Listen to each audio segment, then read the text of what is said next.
የዶክተር ገዱ አንዳርጋቸው ንግግር ፓርላማ ላይ የተናገሩት ንግግር አለ። አገር ሸሽተው አገር ለቀው ከመሄዳቸው በፊት የመጨረሻ የፓርላማ ንግግራቸው ይመስለኛል። ከዛ በኋላ ፓርላማ አልተመለሱም። አማራ ከልቡ ተቆጥቷል። ህዝቡ ነገሩ ህዝባዊ ከሆነ ደግሞ በጦር አይመለስም። ውይይቱ ፖለቲካል ሶሉሽን ነው፣ መነጋገር ነው።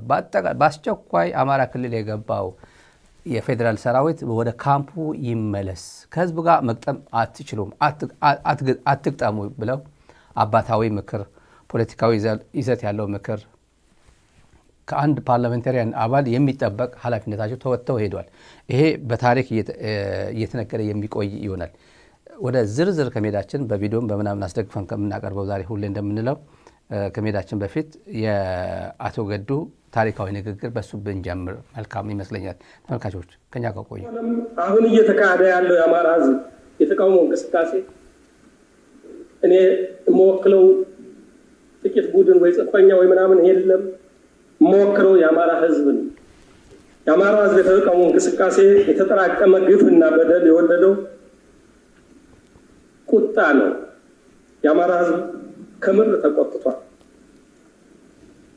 የተቆጣን ህዝብ ደግሞ በኃይል በወታደራዊ መንገድ ማሸነፍ አይቻልም። በእውነቱ ይህን ችግር በቅንነት ለመፍታት ከተፈለገ መፍትሄው እስካሁን በአማራ ክልል ሆነ በሌሎች ሲሞከር ከርሞ አገርን ረከፋ ጥፋት የመራው እዚህ ነው። የስነ ስርዓት ጥያቄ ስላለ እሱ ላይ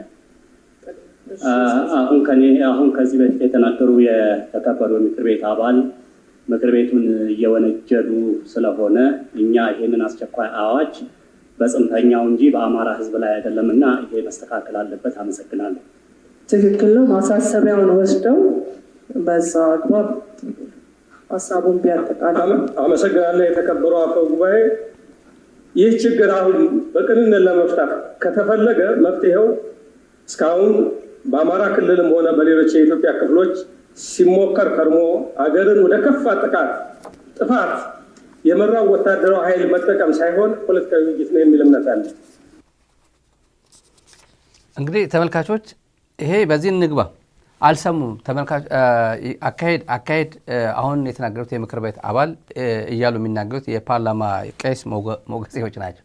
ቄስ ሞገሴ እኛ ቤት ምን ያደርጋል ያለው አብይ አህመድ ቄስ ሞገሴ፣ በርካታ ቄስ ሞገሴዎች አሉ አጠገቡ። እንደዚህ መሰለ ጎልደን የሆነ ንግግር በፍጹም አባታዊም ከፖለቲከኛም ከፓርላማ አባልም ከማንኛውም ዜጋ የሚጠበቅ ቁልጭ አድርጎ አማራ ክልል ያለው ሪያሊቲ ሲነግሩት እንዴት ብሎ እኛን እየወነጀሉ ነው ያለው። ወንጀል አይደለም።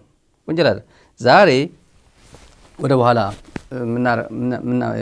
ትንሽ መረጃ የምናካፍላቸው አማራ ክልል ያለው መቼም እንደ ወቅቱ እንደ ሰሞኑ እንደዚህ በተለይ በዚች ሳምንት የአማራ ህዝብ ስነ ልቦና ከፍ ያለበት በዚህ 7 ዓመት የለም ብዬ አምናለሁ።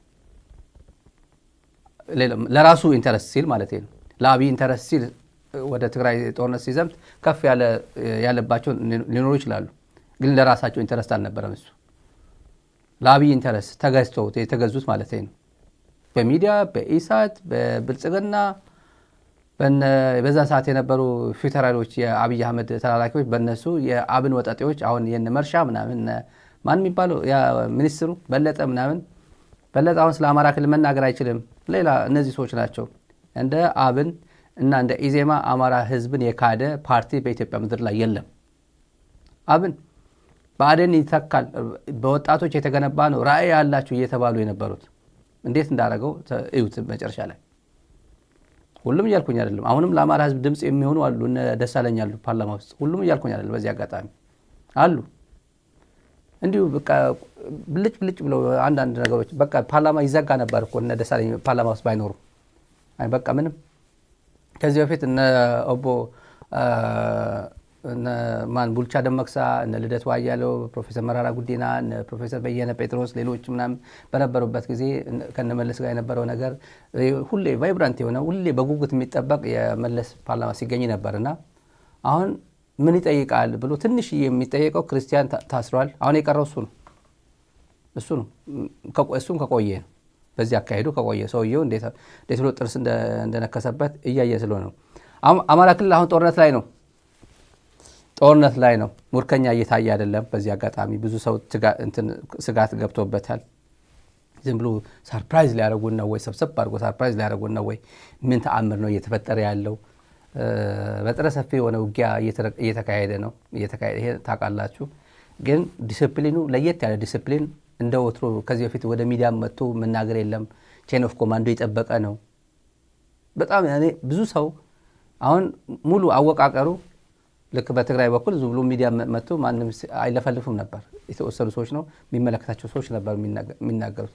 አሁን እንደዛ ትንሽ መልክ እየያዘ ይመስላል። በተለይ ደግሞ የሰሞኑ ነገር ላይ ዝም ብሎ መለፍለፍ የለም። በየቀኑ ሪፖርት እንደዚህ እያደረግ ነው ብሎ የሲቹዌሽን ሪፖርት ሲትረፕ ሪፖርት ማቅረብ የለም። በዚህ ሰዓት መጨረሻ ላይ የአማራ ክልል የአሉላ አባ ነጋ ኦፕሬሽን አይነት ነው። መጠነ ሰፊ መቼም ማቆሚያው የት እንደሚሆን አናውቀውም።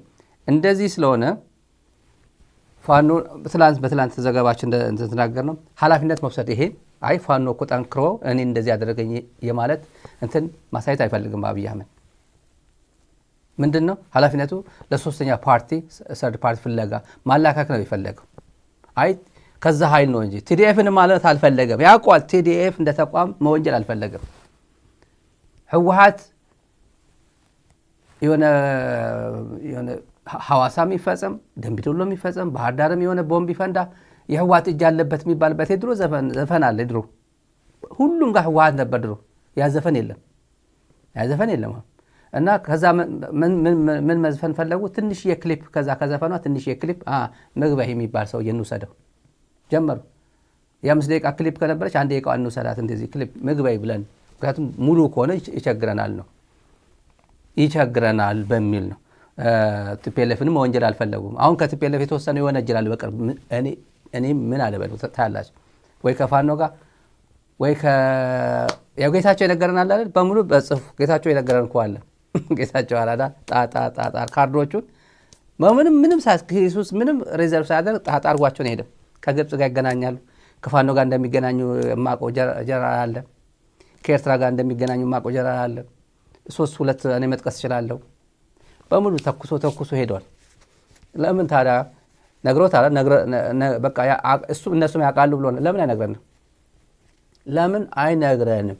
እኔና እሱ ስንደመር እያልክ ሳዋ ሄደ እየጨበቅ ሰላምታ እየሰጠ ሰራዊቱን አገር ስታወድም የነበርክ አሁን እኔና ሰሜኖች መጡብ የሚለው ፖለቲካ የአማራ ህዝብን የኦሮሞ ህዝብን ድጋፍ ያስገኛል ብለምታስባቸው በሙሉ ሜቶዶችን ኢምፕሊሜንት እያደረግክ ነው። በካድሬዎችም እንሰማዋለን። ቴሌግራም ላይ የሚለቀቁ ሜሴጆችን እናያቸዋለን። እኔ የሆነ ማመሰግነው ሰው አለ። በጣም የሚገርም ቴሌግራም ግሩፕ ላይ አስገብቶኛል። እዛ የሚወራው በሙሉ በኦሮምኛም ቢሆን እያስተረጎም እንሰማዋለን። ምን እንደሚባል ቢያንስ የት ነበርኩ የሚያስብል ፖለቲካ እዛ አለ። ይሄን ሁላ ችለን ነው ወይ ሚዲያ ላይ ያለ ነው? ይሄን ሁላ የሚዲያ ፕሮፓጋንዳቸው ይሄን ሁላ ነው ወይ እየመከትን ያለ ነው? እየሳስብም ደስ ይለኛል። ውሸታቸው፣ ቅጥፈታቸው ማለት ነው። ልክ ሁሌ ብሰማው የማይሰለቻችሁ ዘፋኝ ጥሩ ዘፈኖች አሉ። የድሮ ዘፈኖች አሉ። የአስቴር አወቀ፣ የኤፍሬም፣ የነ መሐሙድ ምናምን ድሮ የነ ሚኒሊክ ወስናቸው ምናምን አለ። በልጅነታቸው የተቀረጸብና ደስ ይለኛል ይሄ ስሰማው። ነጮች ጥቁሮች በደሴ ውጊያ ከቲፒኤልኤፍ ጋር ተሳትፈው ሞተዋል። ይሄ ጉዳይ ይሄ ፈረስ የሚጋልበው አለ ሲባል የነበረው አባባል አይደለም፣ በተግባር ታይቷል።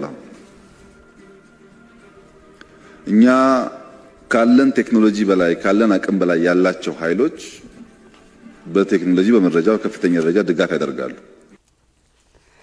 ይሄ ደሴ የተያዘ ጊዜ ነው። ደሴ ተይዘው ኮምቦልቻ እየሄደ እና ነጮች ጥቁሮች በቃ ሁሉም ደሴ ግንባር ተዋግተዋል፣ መስዋዕትነት ከፍለዋል። በቴክኖሎጂም እያገዟቸው ነው። እንዴት ጁንታ ብዬ ትላንት ዱቄት ሆነዋል ያልኩት፣ ቆላተንቤን ገብተዋል ያልኩት፣ ፊታቸው ገርጥተዋል መመለስ አይችሉም ያልኳቸው እንዴት ብዬ ደሴ ድረስ መጥተው ቀጥቅጠው እዚህ ያደረሱኝ ብዬማ እንዴት ብዬ እናገራለሁ? ስለዚህ ሶስተኛ ፓርቲ መፈለግ አለብኝ። ማንን? ነጮች ልበላቸው፣ ቴክኖሎጂም ያግዟቸዋል፣ በሳተላይት ያግዟቸው ልበላቸው፣ ጥቁሮችም ገብተዋል ልበላቸው። እችን ተመሳሳይ ቋንቋ ነው አሁን ምግበይ ብሎ ወደ አማራ ክልል የከተተው። ሳስበው በፍጹም ናሬቲቫቸው አይቀየርም። ነገ ጠዋት ደግሞ ፋኖ አሸንፎ እንትን ካለ ኦላን ደግሞ አይ የፋኖ ምሬ ወዳጆ ነው ወለጋ እየተዋጋ ያለው ብሎ ደግሞ ምሬ ወዳጆን እንትን ያደርጉታል። ነገሩ እንደዚህ እያሉ የት እንደሚገቡ እናያቸዋለን። አሁን በቀጥታ ተማሪዎች የተማሪዋ ጉዳይ ኢቢኤስ መነጋገሪያ ሆኗል። አጋጣሚ ቪዲዮ እኛም ይዘነዋል፣ ሴቭ አድርገናል፣ ከሰው ተቀብላል። በዚህ አጋጣሚ አርካይቫችን ይቀመጣል። ኢቢኤስ ዲሊት አድርገው የተባለው እኔ እንኳን አላየሁትም ነበር። እንደዚህ አይነት አንደኛ መዝናኛ አይደለም። ኢቢኤስ መዝናኛ ነው የሚለው ግን ሃርድ ኢሹ ነው የሚያቀርበው። አንዳንዴ በትግራይ ጊዜ 13 ዓመት ተደፈረች 12 ዓመት ተደፈረች እያለ መዝናኛ። አሁን ይሄ ምንን ያዝናናል? ለዛውም ቤዝለስ አሌጌሽን ተው እያለ እነ ሰይፉ ዲሊት አላረጉትም። በነገራችን ላይ እሱ አለ እና ይሄ መዝናኛ ይሉታል እነሱ። እንደዚህ ካላረገ ኢትዮጵያ ውስጥ ኦፕሬት አያደርግም። እኔ ይገባኛል። ቢዝነስ ነው። ኢቢኤስ የቢዝነስ ተቋም ነው። መዝናኛ ነው፣ ቢዝነስ ተቋም ነው። የኢትዮጵያ መንግስት ፍላጎት ካላሟላ በስተቀር ይሄን ታረጋለህ። እኔም ኢትዮጵያ ውስጥ መጥተህ ቢዝነስ እንድትሰራ ማስታወቂያ እንድታስኬድ ተቋማት እኮ ከመንግስት ከተጣላ ኢቢኤስ ከመንግስት ከተጣላ አንድም የመንግስት ተቋም ሄዶ እዛ ማስታወቂያ አያሰራም። ታውቃላችሁ? ይሄን በፍጹም አያሰራም። እና ሄልዚ የሆነ ሪሌሽን ይፈልጋል ከመንግስት ጋር። ስለዚህ አጥፋ ከተባለ በኋላ እሺ ጌታዬ ብሎ ያጠፋው እንጂ ምን ብዬ ነው ማጥፋው? የፋክት ችግር አለበት ወይ ብሎ አልጠየቅም። ስንሰማ ከካሜራ ጠፍቷል የሰማ ነው። ዛሬ ማህበራዊ ላይ ያየው ነበር። ካሜራ የቀረጸው ካሜራ ጭምር አጥፋው ተብሎ ከዛ ሜሞሪ እንዲጠፋ ኤዲት የተደረገበት ኮምፒውተር ከዛ ሄዶ እንዲጠፋ ከዩቲዩብ እንዲጠፋ አደረገ። ኦልሬዲ ሄዷል እና በየዩቲዩብ ስላለ ኮፒ ፔስት እየተደረገ በየፌስቡክም ዳውንሎድ ይደረጋል። የኢትዮጵያ መንግስት ግን ገመና ያሳያል። እዚህ ላይ የተሳተፉ የሰማ ነው የተረጋገጠ ከመንግስት አካባቢ ያገኘነው መረጃ የሰላም ሚኒስትሩ መሐመድ ሐሰን የሚባለው አሁን ብናልፍ አንዱዓለምን ተክቶ የኢትዮጵያ የፌዴራል ሰላም ሚኒስትር ሆኖ ያለው የኢንሳ ዳይሬክተር የኮሚኒኬሽን ነው ምናምን ዳይሬክተር የነበረ ኢንሳ እሱ ነው አንደኛ እዚህ ላይ የተሳተፈው መመሪያ በመስጠት የሰላም ሚኒስትር ሰላም አያመጣም በሚል ማለት ነው። ለዛም የጎንደር ሰው ነው፣ ትውልድ ሀገሩ ጎንደር ነው እና እቺ ልጅ አማራ ነች። ድምፅ መሆን ሲገባው እሷን እያፈናት ነው ማለት ነው። ሁለተኛው ለገሰ ቱሉ ነው። በኮሚቴ የተደራጀ ነው። ለገሰ ቱሉ የሰላም ሚኒስትሩ መሐመድ ሐሰን ሰዋሪ እነዚህ ያሉበት ነው። በቀጥታ በተዘዋዋሪ ድሮ ንጉሱ ጥላሁን ነበር ይሄን የሚያቀናጀው አውርደው አውጣው ምናምን እያለ የኮሚኒኬሽን የፕሬስ ሴክሬታሪ የአብይ አህመድ በነበረበት ጊዜ ያው ኦህዴዶች ናቸው ሁለቱ በአጭር ቋንቋ። ያኛው አርሲ ተወለድኩ የሚል ነው ከኦህዴድ ጋር ለመሞዳመድ ከነ አዲሱ ቅጤሳ ጋር ሲሞዳመድ ያኔ ኮሚኒኬሽን የኦሮሚያ ኮሚኒኬሽን ያኛው የአማራ ክልል ኮሚኒኬሽን በነበረበት ጊዜ ለመገናኘት እኔ እኮ አርሲ የተወለድኩት እያለ ይናገራቸው ነበር። የእናንተ ቅርብ ነኝ ለማለት ማለት ነው። ግን አብይ ቅርብ አያውቅም። እንዴት አሽቀንጥሮ ጣለው እያያችሁት ነው። የቁም እስረኛ አድርጎት መኪና ሁሉ ቀምቶታል እያሉ እያስወሩት ነበር። እና የለገሰ ቱሉ የከሚሴ ኦህዴድና የዛ ኦህዴድ ግን ሁለቱ ብአዴኖች ናቸው። ያኛው ብአዴን ነኝ ነው የሚለው። ወደ ማዕከላዊ ኮሚቴ የገባው በብአዴን ስም ነበር። ለገሰ ቱሉም የገባው ሰሜን ሸዋ አስተዳደር ነበር። እንዲሁ የኔ ክልል ነች የኔ ብሔር ነች ቢል ኖሮ ለዚች ድምፅ መሆን ይገባ ነበር። ለዚች ልጅ ሄዶ ከኢቢኤስ አስወግደው ምናምን ተብሎ አዲስ ነገር አልተናገረም። ኢትዮጵያ ውስጥ አዲስ ነገር እኮ አልተናገረችም ልጅቷ እኮ። ካየናቸው ከሰማናቸው ወንጀሎች ሪላቲቭሊ በጣም ዝቅ ያለ ነው። አሳያቸዋለሁ ዛሬ። እንዲሁ ሰው ስለማያምን ትግራይ ጠል የሆነ ፖለቲካ ስለሚያራምድ ነው እንጂ ሪላቲቭሊ ዝም ብሎ እንደ ተራ ወንጀል ማለት ይቻላል። የአንዲት እናት ማህፀን ከመቁረጥ በላይ ምን ዋጋ አለ? ከማበላሸት በላይ ወንጀል አለ በዓለም? ዘር እንዳያፈራ ዝም ብሎ ማህፀኑን ማበላሸት ከዚህ በላይ ወንጀል አለ? የለም እኮ። ሴትማ ሲደፈሩ በየቦታው ይደፈራሉ። ትላልቅ አገሮች የሚባል ሴት ይደፈራሉ። አሜሪካ ጭምር ሴት ይደፈራል። እና የወለጋ ልጃገረዶች ተመልካቾች ምን ብሎን ነበር ከዚህ በፊት? በጣም ዛሬ አርካይቭ ስናፈላልግ ጎግ ስናደርግ ነው ያልተገኙትም ከጓደኞቻችን ትብብር ያገኘናቸው ናቸው። ይሄ ምን ይላሉ?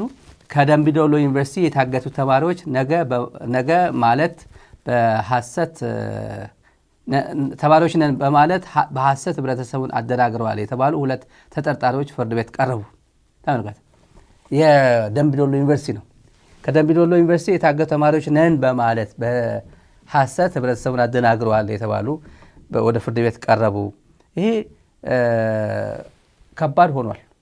አሁንም ዛሬም የዚች ታዳጊ አይደለችም፣ ያው ተማሪ ዩኒቨርሲቲ ተማሪ ማስታወቂያ ብሎ ደምቢ ዶሎ ዩኒቨርሲቲ በ14/07/2017 ዓ.ም በኢቢኤስ ፕሮግራም ላይ በተደረገ ቃለ ምልልስ ብርቱካን ተመስገን ከበደ የተሰኘች በ2013 የትምህርት ዘመን በደምቢ ዶሎ ዩኒቨርሲቲ የ2ኛ ዓመት የፋርማሲ ተማሪ ነበርኩ በማለት የሰጠችው ሐሳብ ስህተት መሆኑና ዩኒቨርሲቲው የፋርማሲ ትምህርት ሲሰጥ በ2013 የ2ኛ ዓመት ተማሪ እንዳልነበረው ይገልጻል። ስለሆነም ይህ ድርጊት በጣም ኃላፊነት የጎደለውና ምንም አይነት ማስረጃ የሌለው ስለሆነ ግልጽ የሆነ ስም ማጥፋትና በዩኒቨርሲቲያችን ስም ያጎድፍ ስለሆነ ይላል።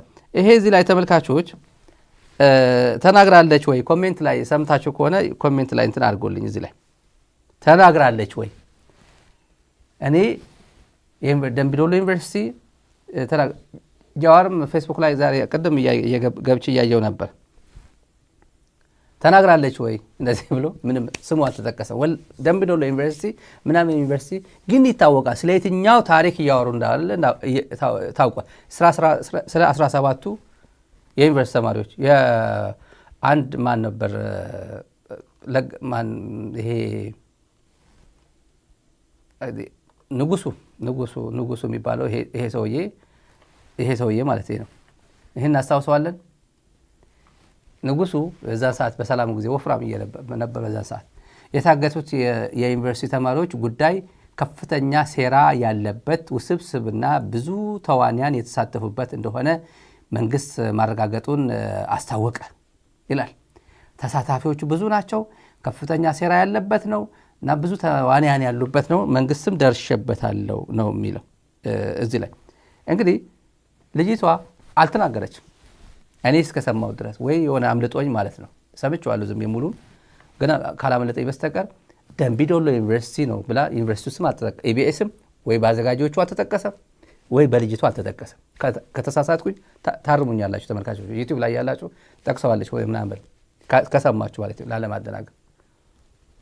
እና ከየት መጥቶ ደምቢ ዶሎ ዩኒቨርሲቲ ስሙ ሳይነሳ አለው ስም የተነሳ የደምቢ ዶሎ ዩኒቨርሲቲ 2ኛ ዓመት ነበርኩኝ ብላ ስሜን አጠለሸች ብሎ የሚናገር ምንድን ነው? እዚህ ላይ የምናስታውሳቸው ነገሮች አሉ። የወለጋ ልጃገር ያው ደምቢ ዶሎ ህወሓት ነው የፈጸመው እያሉ ያኔ ጦርነቱ ገና እያፋፋሙ ስለነበር ነው ህወሓት ነው የፈጸመው የሚሉ ነበሩ። አብይ አህመድ አለ ቪዲዮን አጣሁት። በዚህ አጋጣሚ ቪዲዮን ከመቀለ ሆነው ይደውሉልናል ብሎ ተናግሮ ነበር አብይ አህመድ ብለው ግን አጣሁት። እኔ ትዝ ይለኛል ያኔ ከመቀለ ሆኖ ጂፒኤስ ሞባይላቸው ቼክ ስናደርገው መቀለ ነው ያሉት። አንደኛው የሆነ ቦታ ይወስዷቸው፣ የሆነ ጊዜ ደግሞ የሆነ ቦታ ይንቀሳቀሳል። ቴሌፎናቸው ጂፒኤሱ እየተከታተል ነው መቀለ ሆኖ ይደውላሉ ብሎ ነበር አብይ አህመድ። ግን ቪዲዮን እውነት ለተመልካቹ ብዬ ሞክሬ ነበር አላገኘሁት። ግን ምንም እርግጠኛ ነኝ እንደዛ ብሎ እንደተናገረ። ሌላ ያው እነዚህ የተለመዱ ነገሮች አሉ። ስም ማጠልሸት ህወሓት ነው ፋኖ ነው ህወሓት መመሪያ ሰጣቸው፣ ፋኖ እንትን አደረገው። ለምሳሌ ጃልጫላ የሚባለው ጃልጫላ ጎንደሬ ብሎ ብርሃኑ ጁላ ተናግረዋል። ጃልጫላ ጎንደሬ ስሙ አሸናፊ ነው፣ አሸናፊ ጎንደሬ ነው። የምር ስሙ አሸናፊ ነው፣ ግን የትግል ስሙ ጃልጫላ ነው። ጓድ ጫላ ማለት ነው። ተሰውቷል። ይሄ አምቦር የተሰዋው አምናን የተሰዋ የኦላ ታጋይ ነበር፣ ተሰውቷል። ጎንደሬ ነው። ቤተሰቦቹ ጎንደሬዎች ናቸው። ከጎንደር እዛ የሚኖሩ ናቸው። ወለጋ የተወለደው እዛ ነው፣ ያደገውም እዛ ነው። ስነ ልቦናው ኦሮሞ ነው። የታገለውም ለፋኖ ሳይሆን ለኦላ ነው የታገለው። የተሰዋውም ለኦሮሞ ሲል አምቦ ነው የተሰዋ፣ አምና የተሰዋ የተረጋገጠበት ኦላ። በተለይ ኦላ እንትኖች መረጃው ካላችሁ ይሄ አምና ነው የተሰዋ። እንደዚህ አይነት ቋንቋ እየተጠቀሙ ነበር ስም ሲያጠለሹ የነበሩት። እዚህ ላይ ግን አሁን አብይ እንደዚህ አይነት ፍርድ ቤትም ቀርበው ነበር። የሆነ 7 ሰዎች ተያዙ ተብሎ ፍርድ ቤትም ቀረቡ። በጠቅላይ ሚኒስትሩ ፓርላማ ላይ ተነገረ። ደመቀ መኮንን ጠቅላይ ኮሚቴ ተቋቁሞ የአባቶች እናቶች ያሉበት ቀሳውስት ያሉበት ይሄ ኢትዮጵያ ሆቴል አምባሳደር አካባቢ ያለው ኢትዮጵያ ሆቴል እዛ እንዲያርፉ ተደርጎ እንክብካቤ ተደርጎላቸው ምክትል ጠቅላይ ሚኒስትሩ አነጋገሩ። በቃ ከጎናችሁ እንሆናለን አይዟችሁ ምናምን ብለው እንፈልጋቸዋለን ብለው ሚዲያ ላይ ያለ ነው። ይሄ ንጉሱ ጥላሁንም ኢቲቪ በቀጥታ ስቱዲዮ መጥቶ ተገኙ የተወሰኑ ተገኙ ብሎ መግለጫ ሰጥቶ ሲያደናብር ነበር። በመንግስት የሚመራ የማወናበር ስራ ሲሰራ ነበር። ይሄ በቪዲዮ ነው ዛሬ የምናሳያችሁ።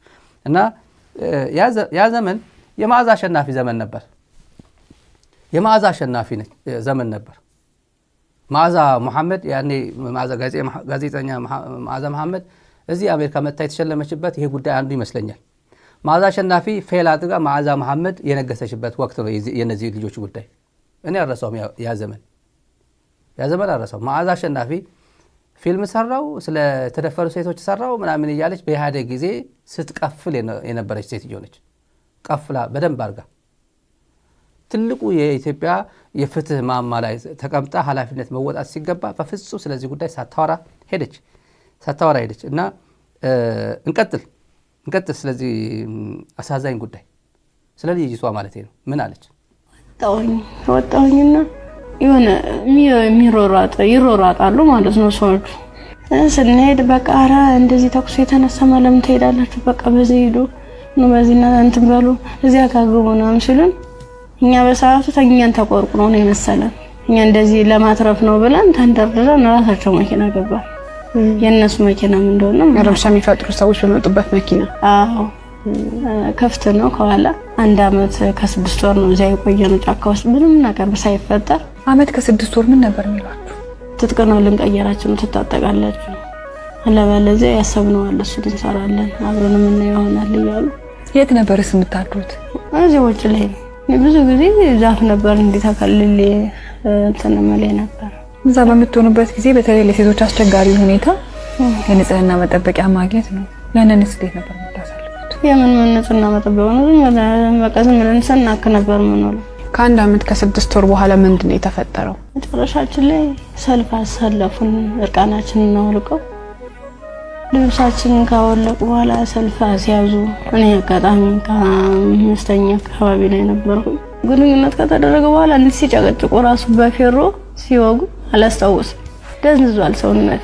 ምን ያህል ሰው እንደተደረገ አላውቅም። በ6ኛ ቀን ስነቃ እንደማበላ ነው የሚፈሰው። እሷ ደግሞ አንድ አካል ስለጎደላት ምንድነው አማራጭ? የለበስኩትን ልብስ አውልቄ ለእሷ ነገሮቿን አስሬ ነውቅፋ እየጎተትኩ ጀመሩ። እንዳላዝላት አልችላትም። ከዚያ አብረን ነው እኮ የምንሄደው አንቺን እኮ ትችሻለሽ ስትለኝ እንዲህ ሆነን ሁለት አካለ ስንኩል ማን ይቀበለናል አልኳት። ምክንያቱም ማንም ቢሆን እንደዚህ ደም እየፈሰሰ እንደዚህ ምድሩ ሁሉ ጨልሞብኝ ነገ ወዲያ የተሻለ ህይወት አገኛለሁ ብዬ ነገ ወዲያ ጥሩ ቦታ ደርሳለሁ ብዬ አሰብኩት ልጅ በቃ መጨረሻው እንደዚህ ሲያመር እንደዚህ ሲሆን በጣም ካፋኝ። በቃ ነገ ወዲያ ስደኝ ነው ማድረግ የምችለው ምን አይነት መልኩ ነው ሆቴልስ መጠገን የምችለው?